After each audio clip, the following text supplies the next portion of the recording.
මං සුවබේනායක RCIC කැනඩාවේ Calgary වල ඉඳලා මම ඔයගලන්ට අද කතා කරලා කියන්න හදන්නේ ස්ටඩි පර්මිට්ස් ගැන හුඟක් වැදගත් වෙනස්කමක් ගැන. ගිය අවුරුද්දේ ජනවාරි මාසේ වෙනස් වුණ ස්ටඩි පර්මිට් වල රික්වයර්මන්ට්ස් මේ වෙනස් වෙච්ච රික්වයර්මන්ට් නිසා දැන් ඉස්සර වගේ හැම කම්ප්ලීට් කරපු කෝස් එකකටම පෝස්ට් ග්‍රැජුවේට් වර්ක් පර්මිට් එක හම්බ වෙන්නේ නැහැ. හම්බ වෙන්නේ මොන කෝසස් වලටද? පෝස්ට් ග්‍රැජුවේට් වර්ක් පර්මිට් එකක් එලිජිබල් වෙන්නේ එක්කෝ කරලා තියෙන ඕනේ PhD එකක්. එහෙම නැත්නම් මාස්ටර් කෝස් එකක් මාස 16කට වැඩි ඩිග්‍රී ප්‍රෝග්‍රෑම්ස් වලට හම්බ වෙනවා. ඒ කියන්නේ අවුරුදු 3ක 4ක ඩිග්‍රී එකක් කරා නම් පෝස්ට් ග්‍රැජුවේට් වර්ක් පර්මිට් එක හම්බ වෙනවා. පෝස්ට් ග්‍රැජුවේට් වර්ක් පර්මිට් එකට ඇප්ලයි කරනවා නම් ඩිප්ලෝමා එකක් එහෙම නැත්නම් සර්ටිෆිකට් එකක් කරලා.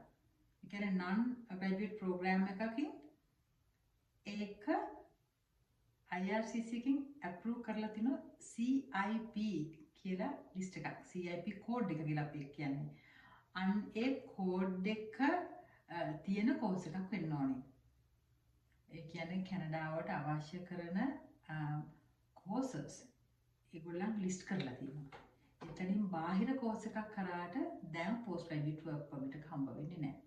ස්ටුඩන්ට් කෙනෙක් කැනඩාවේ ස්ටඩි පර්මිට් එකට ඇප්ලයි කරන වෙලාවට එයා විවාහක කෙනෙක් නම් එයාට උවමනා වෙනවා තමන්ගේ හස්බන්ඩ් හෝ වයිෆ් කොමන් ලෝ රිලේෂන්ෂිප් එකක ඉන්නවා තමන්ගේ පාර්ට්නර්ව කැනඩාවට අරගෙන එන්න. එතකොට මෙතනදී ඩිපෙන්ඩන්ට් කෙනෙක් හැටියට ඇප්ලයි කරනකොට එයාට කරන්න තව එක දෙයක් පුළුවන්කම තියෙනවා. ඒක තමයි තමන්ගේ ස්පවුස්ට ඕපන් වර්ක් පර්මිට් එකකට ඇප්ලයි කරන එක. එතකොට ස්ටුඩන්ට් වැඩ කරනවා පාර්ට් ටයිම් ඉගෙන ගන්න ගමන් ස්පවුස්ට පුළුවන් ෆුල් ටයිම් වැඩ කරන්න. කලින් තිබුණ නීතිය හැටියට ස්ටඩි පර්මිට් එක ඇප්ලයි කරනකොට ඕනම කෝස් එකක් කරන ස්ටුඩන්ට් කෙනෙකුට හැකියාව තිබුණා ඕපන් වර්ක් පර්මිට් එකකට ඇප්ලයි කරන්න තමන්ගේ ස්පවුස් වෙනුවෙන්. දැන් එහෙම බෑ. දැන් බලන්න ඕනේ ස්ටුඩන්ට් කරන කෝස් එක මොකක්ද කියලා. ස්ටුඩන්ට් මෙතනදී බලන්න ඕනේ මේ කරන ඩිග්‍රී ප්‍රෝග්‍රෑම් එක ආපෞසරයක් ගිහලා අර IRCC එකෙන් අනුමත කරලා තියනවාද කියලා. මේ අපි කතා කරන්නේ non degree programs ගැන නෙවෙයි. පොඩක් කන්ෆියුසින් මෙතන නේ. මේ වීඩියෝ එකෙන් අපි කතා කරනවා eligibility criteria 3ක් ගැන. පළවෙනි එක තමයි ස්ටඩි පර්මිට් එකකට තියෙන්න ඕන ක්‍රයිටේරියා එක මොකක්ද කියලා. මේක හුඟ දෙනෙක් දන්නවා. කෝස් එක මාස 8කට වැඩි අඩුම ගානේ වැඩි වෙන්න ඕනේ. ඉංග්‍රීසි නැත්නම් ෆ්‍රෙන්ච් රික්වයර්මන්ට් එක මීට් වෙන්න ඕනේ. ලැන්ග්වේජ් එක ෆන්ඩින් Tamanට තියෙන්න ඕනේ. ෆන්ඩ් කරගන්න පුළුවන්කම තියෙන්න ඕනේ. ඒ වගේ තමයි DLI එකක්ද නැද්ද කියලා බලන්න. Designated Learning Institute එකක් නම් විතරයි අනාගතේ Tamanට පුළුවන් කරන්න පෝස්ට් ග්‍රැජුවේට් වර්ක් පර්මිට් එකට. නමුත් ස්ටඩි පර්මිට් එකකදී මතක තියාගන්න ඔයගොල්ලෝ non DLI එකකට ඇප්ලයි කරා ඒක අප්‍රූව් වෙන්න පුළුවන්. කියන්නේ කැනඩාවේ දිනවනේ ආයතන දෙවර්ගයක් අධ්‍යාපනය foreign students ලට ඔෆර් කරන DLI non DLI. ඒතර non DLI එකකට දැම්මා වුණත් ඔයගොල්ලන්ගේ ඇප්ලිකේෂන් එක අප්‍රූව් වෙන්න පුළුවන්. ප්‍රශ්නේ එන්නේ කම්ප්ලීට් කරලා පෝස්ට් ග්‍රැජුවේට් වර්ක් පර්මිට් එක ඇප්ලයි කරන්න ගියාම. ඒක නිසා මතක තියාගන්න පළවෙනි පියවරේදී වැදගත් වෙනවා DLI එකක් හොයාගන්න එක. ඒකට දැන් ඔය මම කියපු බේසික් මීට් උනා නම් ඔයගලන්ට හම්බ වෙන්න පුළුවන් ඔයගලන්ගේ ස්ටඩි පර්මිට් එක. ස්ටඩි පර්මිට් එක හම්බෙලා සමහර කල ස්ටඩි පර්මිට් එක හම්බ වෙනකොටම ස්පවුසල් ඕපන් වර්ක් පර්මිට් එක ඇප්ලයි කරනකොට තමයි ඊළඟ කල්පනා කරන්න ඕනේ මට පුළුවන්ද මම මේ කෝස් එක කරොත් මගේ ස්පවුස්ට ඇප්ලයි කරන්න ඕපන් වර්ක් පර්මිට් එක.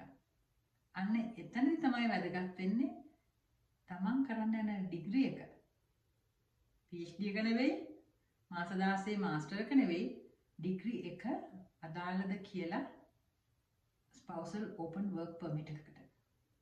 මේ වීඩියෝ එකේ තකන spousal open work permit එකකදී අපි කොහොමද බලන්නේ මොන කෝස් එකද එලිජිබල් කියලා ඩිග්‍රී ප්‍රෝග්‍රෑම්ස් වල.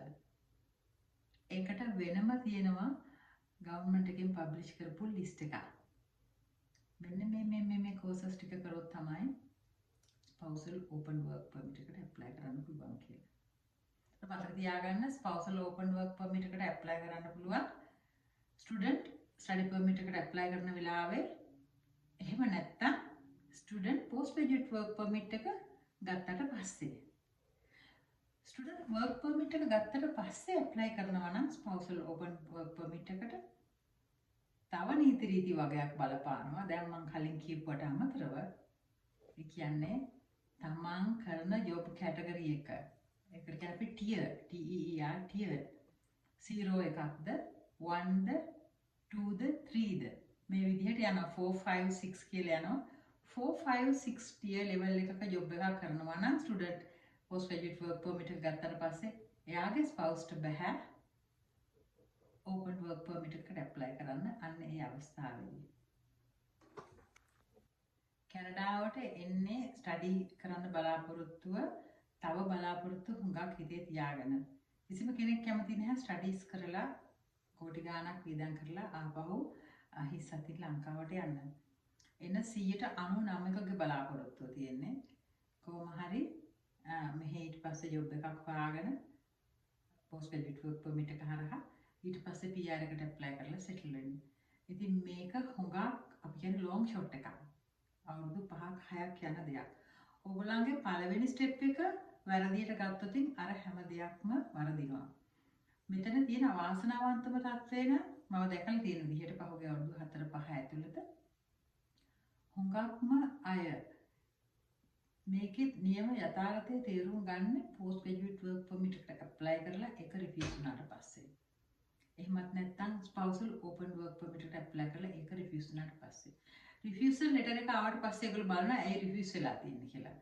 ඔන්න ඒකේ තියෙනවා නම් your course is not eligible for a spousal open work permit කියලා. එතනදී ඒගොල්ලන් තේරුම් ගන්නවා අපරාධ මම මේ කෝස් එකට ඇප්ලයි කරේ. අපරාධ මම කැනඩාවට ආවේ. එතකොට too late. සල්ලි ගෙවලා ඉවරයි, කෝස් එක රෙජිස්ටර් වෙලා ඉවරයි, කෝස් එක පටන් අරගෙන ඉවරයි. ඒක නිසා බුද්ධිමත් වෙන්න ඇප්ලයි කරනවා නම් හොඳට හොයලා බලලා ඇප්ලයි කරන්න. අපි කන්සල්ට් කරන්න ඕනේ නම් අපේ බිස්නස් එකේ නම Astoria Canada Immigration Consulting. Email එක info@astoriacanadaimmigration.com. මම මේකේ කමෙන්ට් එකේ දාන්නම් ඊමේල් එක. මැසේජ් එකක් කරලා ජෙනරල් ක්වෙස්චන් එකක් තියෙනවා අහන්න එපා මේ මම මෙන්න මෙහෙම මගේ බෑග්ග්‍රවුන්ඩ් එක තියෙන මට මෙන්න මේක තියෙනවා මට ඇප්ලයි කරන්න හොඳ කෝස් එකක් මොකක්ද කියලා අපිට එහෙම පර්සනල් ඇඩ්වයිස් එකක් කෙනාට දෙන්න බෑ. මොකද 100 ගාණක් අහනවා අපෙන් ඇඩ්වයිස්. ඔයගලන්ට පර්සනල් සෙෂන් එකක් ඕන නම් කන්සල්ටේෂන් එකක් බුක් කරගන්න, පේඩ් කන්සල්ටේෂන් එක. එහෙම නැත්නම් අහලා එවන්න ජෙනරල් ප්‍රශ්නයක් තියෙනවා නම් අපි පුළුවන් විදිහට අපිට හැකි ඉක්මනින් උත්තර දෙන්න.